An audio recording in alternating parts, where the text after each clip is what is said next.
थोड़ा सा तो खा ले। नहीं, मुझे नहीं खाना। माँ, मैंने कहा ना मुझे नहीं खाना। अब तेरी हर बात माननी है क्या? जो तू कहेगी वैसे ही होगा? कितनी जिद करती है तू? इतनी बड़ी हो गई है फिर भी जिद करती है। निकी रिया देखेंगे तो वो क्या करेंगे? तेरी देखी देखी में वो भी शुरू हो जाएंगी जिद करना। चुपचाप उठ के खाना खा ले, कुछ नहीं सुनूंगा मैं।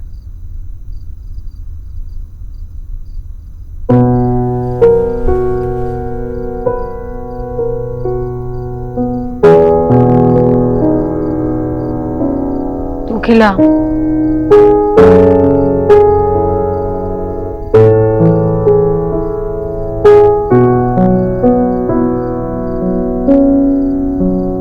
और इतना तो मुझे मेरे बाबूजी ने भी नहीं डांटा।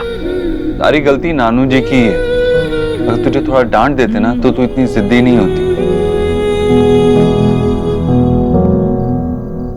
मैं जिद्दी नहीं हूं पर ठीक है, तू नहीं समझेगा। अरे बता तो सही, समझा तो सही। तू जब बहुत छोटा था मेरी उंगली हमेशा पकड़े रखता था, कभी नहीं छोड़ता। मैं नहाने जाती तब भी नहीं, गुसलखाने का दरवाजा पकड़कर बैठा रहता। मैं किसी और से बात भी करती ना तो इतना चिढ़ जाता, यूं यूं यूं मेरे मुंह पर हाथ रखता। एक बार तो मामा के साथ झगड़ा भी कर लिया तूने कि मेरी माँ सिर्फ मुझे ही राखी बांधेगी, किसी और को नहीं। तब कभी लगता ही नहीं था कि हम दो हैं, हमेशा एक ही लगते थे।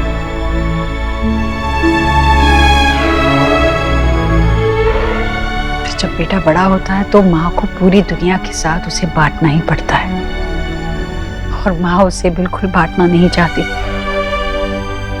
शायद बच्चों जैसी जिद है, पर कहते हैं ना जब बेटा बड़ा हो जाता है तो माँ बच्ची बन जाती है। समझदारी की बातें जितनी करवा लो, समझदारी के काम मत करना।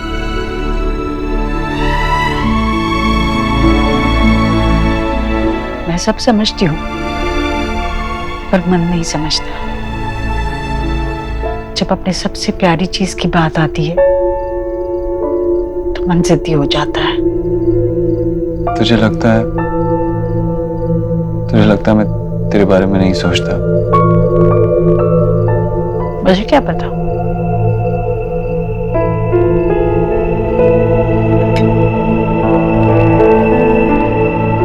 पता है, काम के बीच में सब कुछ छोड़ के मैं कहाँ चला गया था? गया होगा किसी मीटिंग के लिए। मीटिंग तो ऑफिस में थी, हॉस्पिटल गया था। हॉस्पिटल के डायरेक्टर से मिलने। एक नया वार्ड खुलवाया उन बच्चों के लिए जिनके माँ बाप इलाज का खर्चा नहीं उठा सकते, क्योंकि जो हमने मुसीबतें देखी हैं वो किसी और को ना देखनी पड़े। उस वार्ड का नाम ईश्वरी वार्ड। तुझे कल चलना होगा मेरे साथ उसके उद्घाटन के लिए। चलेगी ना? तेरे साथ? तूने दी है ना साड़ी, वो पहनकर चलो।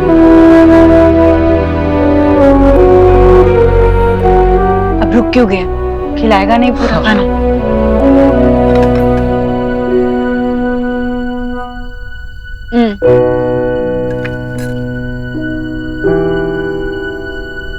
बस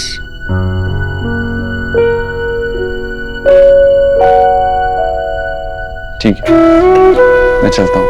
यहीं रहूंगा तो तू सोएगी नहीं, आराम कर ले।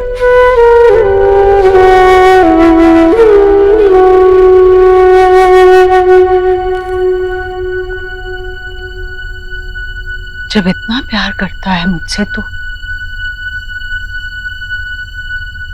मुझे उस लड़की के बारे में क्यों नहीं बताया तूने? क्यों उस लड़की की बात मुझसे बढ़कर हो गई?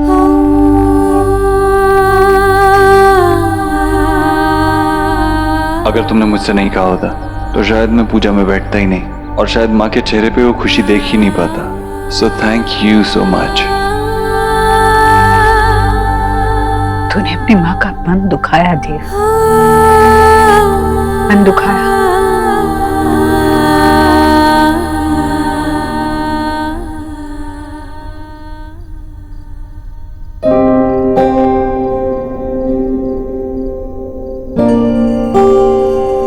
दीदी, मेरे बेटे के लिए आसन लगवाइए, वो पूजा में बैठेगा। इतनी खुश थी तो अचानक से क्या हुआ? मैं खुश हूँ कि मेरा बेटा पूजा में बैठा, चाहे जिस वजह से भी बैठा हो, वो बैठा ये मेरे लिए काफी है।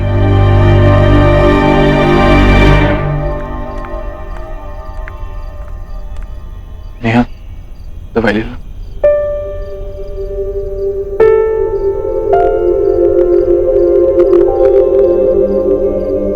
Thank you. मैं लाइट ऑफ कर देता हूँ, तुम सो जाओ। ओके?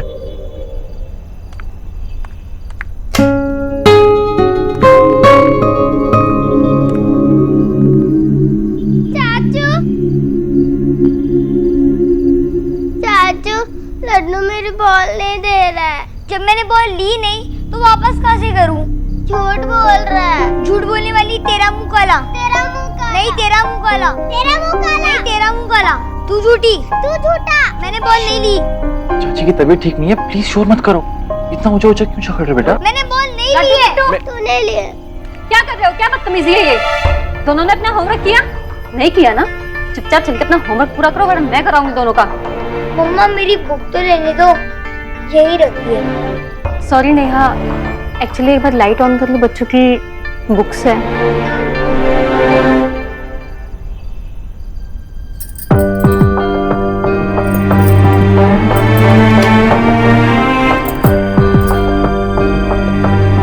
कोई प्रॉब्लम नहीं है भाभी, ये लो लड्डू अपनी बुक्स और चाचू के साथ बैठ के होमवर्क खत्म करो। चलिए भाभी, अभी रणवीर बच्चों को देख रहे हैं, तब तक हम खाना बना के अपना काम खत्म कर लेते हैं। नहीं नेहा, तुम रेस्ट करो, मैं अकेले कर लूंगी, तुम चिंता मत करो। मैं बिल्कुल ठीक हूँ भाभी, अब तो दवाई भी ले ली है ना। चलिए। चलो।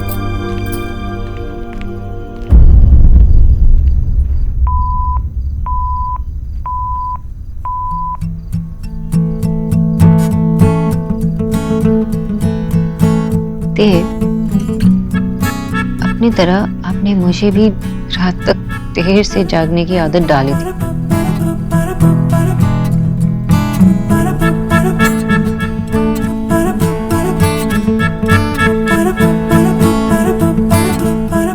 अब आप सो जाइए, लेकिन सोने से पहले मुझे टेक्स्ट जरूर करना।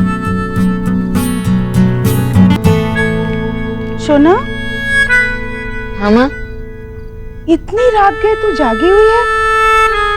फोन, किसी का फोन आने वाला है क्या? कोई प्रॉब्लम है बेटा? हाँ, रिलैक्स, कोई प्रॉब्लम नहीं है, एवरीथिंग इज फाइन। रोज तू देर रात तक जागी रहती है, हमेशा खोई खोई रहती है, क्या बात है? मुझसे नहीं शेयर करेगी तो किससे करेगी बेटा? माँ, एवरीथिंग इज फाइन। वैसे आप इतनी देर तक क्यों जागी हुई हो? जाओ, घुमाती जाओ, मैं बस सोने ही जा रही थी। ठीक है, मैं तो इस घर में कुछ हुई नहीं ना, सिर्फ एक फर्नीचर की तरह हूँ। रहूं या ना रहूं, क्या फर्क पड़ता है ना? Good night. अरे माँ,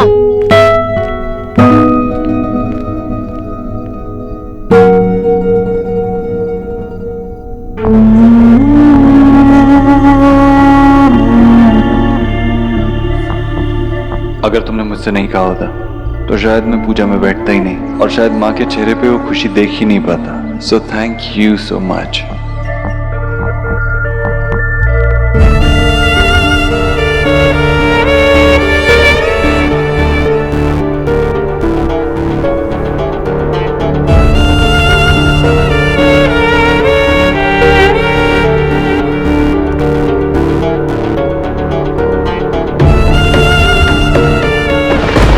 बारिश होने वाली है। अरे क्या हुआ? क्या?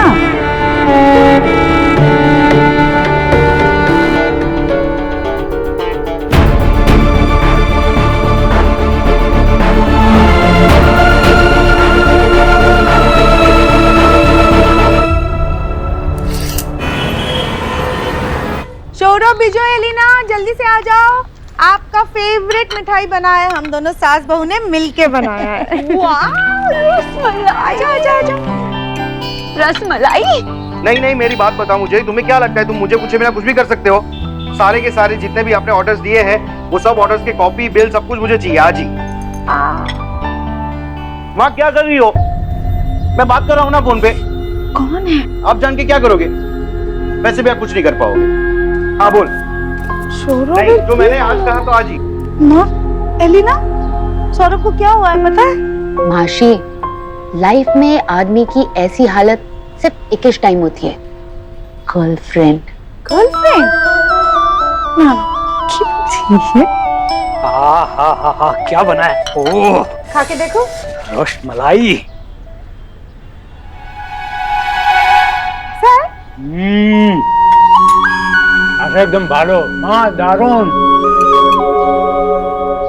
अरे शांति से खा लो ना, खाने के बीच में क्या फोन कर रहे हो? अरे एक प्रॉब्लम है आशा। प्रॉब्लम? क्या प्रॉब्लम? अरे तुम्हारे मतलब की बात नहीं, और पूछ तो ऐसे रही हो जैसे प्रॉब्लम का सॉल्यूशन तुम निकाल दोगी। हाँ केशव, हाँ मैंने पढ़ा। एलिना? माशी, लाइफ में आदमी की ऐसी हालत सिर्फ एक ही। चुप। माँ, बेटा, मेरी इस घर में कोई वैल्यू ही नहीं है। सौरभ और विजय की नजरों में तो मेरी कोई वैल्यू ही नहीं है। नहीं नहीं है ना, दो कामों के लिए, अच्छा अच्छा खाना बना के खिलाने के लिए और घर की साफ सफाई करने के लिए, है ना? बेटा, बहू तो घर में इसीलिए लाते हैं ताकि वो अच्छा खाना बनाए, घर के कपड़े साफ सफाई करे, नौकर बन के रहे। पहले मैं भी यही करती थी, अब तू कर रही है बेटा। दुनिया ही ऐसी है। और मिठाई बहुत अच्छी बनी बेटा, खा के देख।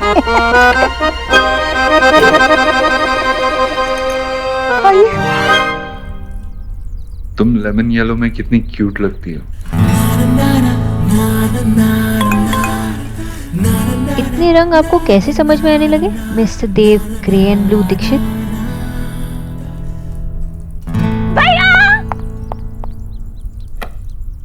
ओह, सो मिस्टर देव दीक्षित की लाइफ में आए नए रंग। What? दिल्ली से रिपोर्टर निकी दीक्षित की कुछ खास पेशकश। हम बात कर रहे हैं मिस्टर देव दीक्षित की, जो कि सारी दुनिया में बड़े ही अकड़ू और बोर मशहूर रहे, लेकिन आजकल वो बड़े ही बदले बदले से लगते हैं। तो आइए हम पता करते हैं उनकी बहनों से कि क्या उन्होंने चेंज नोटिस किया है या नहीं। नेहा दी, वो क्या ना, मैंने ये सीन रिया दी के साथ प्लान किया था, लेकिन उन्हें ना ऑफिस निकलना पड़ा जल्दी में, तो रिया दी की लाइंस मैं बोलती हूँ, ठीक है? तो मिस रिया दीक्षित, आपको क्या लगता है क्या चल रहा है? ये फोटो पे गाना, ये मस्त परफ्यूम और ज्यादातर चैट पर रहना, ये सारी निशानी ना दिल की गड़बड़ की है। तो मिस्टर देव दीक्षित, क्या आप देशवासियों से बताना चाहेंगे कि आप पे किसने जादू किया है और कौन है वो?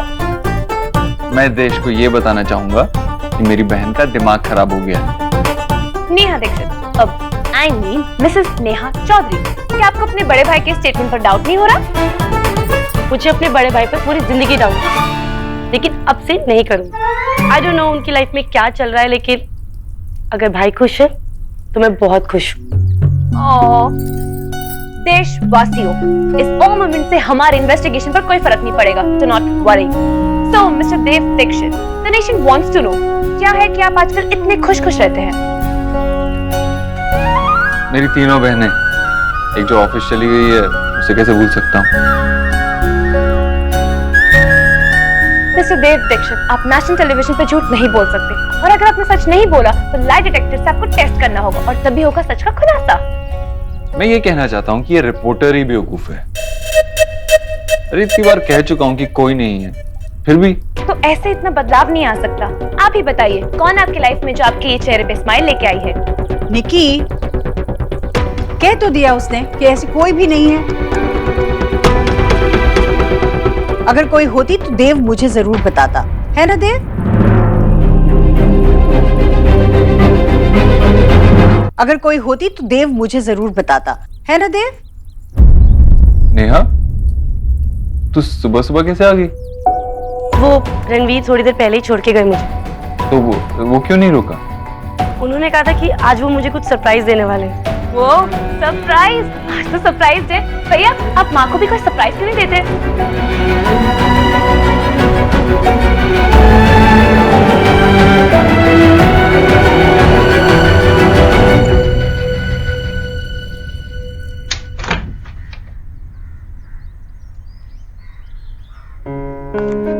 नेहा क्या देख रही हो? रणवीर, आई गेस हम गलत मकान में आ गए। ये तो बिल्कुल खाली है। खाली है तो क्या हुआ, अब आ गए हैं तो मकान देख लेते हैं। मतलब ये कि ये घर अभी खाली है, लेकिन अगर तुम चाहो तो इसे घर बना सकती हो, हमारा घर।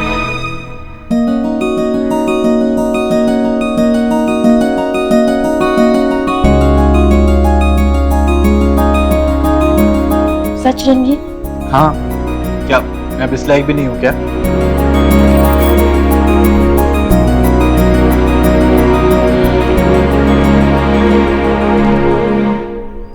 नेहा, अगर तुम चाहो तो 2-3 फ्लैट्स और देख सकते हैं, अभी ब्रोकर हमारे साथ ही है।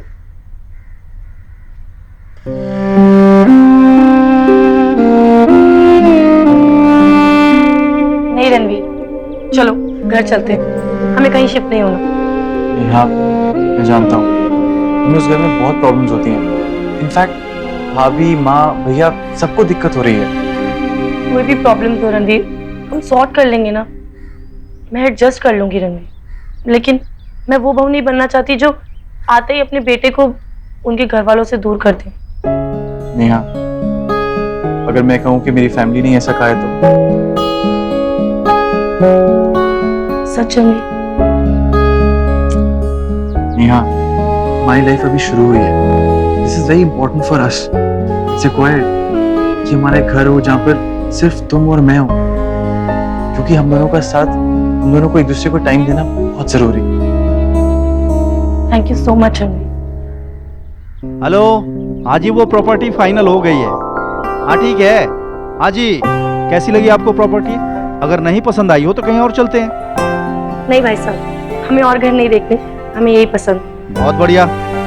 आप ये बताइए कि हम कितने दिन में शिफ्ट कर सकते हैं? बस आपने हाँ बोल दिया, बस 10 दिन में शिफ्ट हो जाएंगे। Thank you.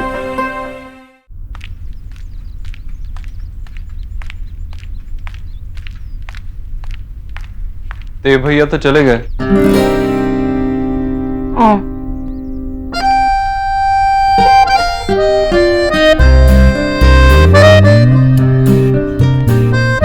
मैं आपसे मिलने के लिए इतनी रेस्टलेस थी और आप मेरा मजाक उड़ा रहे। Not fair. रेस्टलेस पे आपका कॉपीराइट है। एक मिनट वेट किया मैंने आपका। Miss Bose, it's Sonakshi for you. Actually कल रात से ही रेस्टलेस था। वो आपको ड्रॉप करने आपके घर नहीं जा पाया ना आपके साथ। पता है, वो हमारी पर्सनल ड्राइव जिसमें सिर्फ आप और मैं होते हैं, वो दिन का बेस्ट हिस्सा होता है। आपको ऑफिस में जरूरी काम है, थोड़ी देर से नहीं जा सकते? ऑफिस में नहीं, एक्चुअली माँ। देव, मैं तैयार हूँ। चले? हम ये साड़ी याद है ना, तू नहीं दी थी? ठीक लग रही हूँ ना? तुझ पे तो सब जचता है ना। बहुत ब्यूटीफुल लग रहा है सारी आंटी जी, बहुत खूबसूरत। आप कहीं स्पेशल जगह जा रहे हो? हाँ, क्यों? दोपहर तक वापस आ जाऊंगी। चलो बेटा। हाँ।